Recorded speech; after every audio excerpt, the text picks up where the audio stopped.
Good morning है guys, तपाईँहरू देख्न सक्नुहुन्छ यसलाई भन्छ गुफा पोखरी चट्टसँगले है।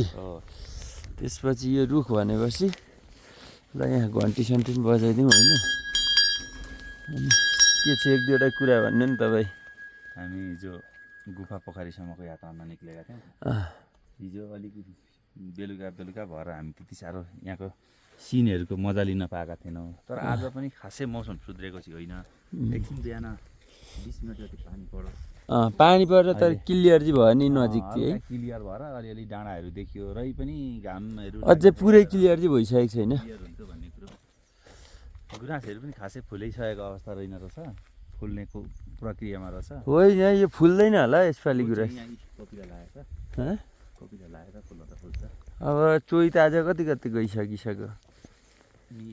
यो बच्चा गुराँसहरू चेन्जले गर्दाखेरि यो पोखरीको यो माथिल्लो भाग चाहिँ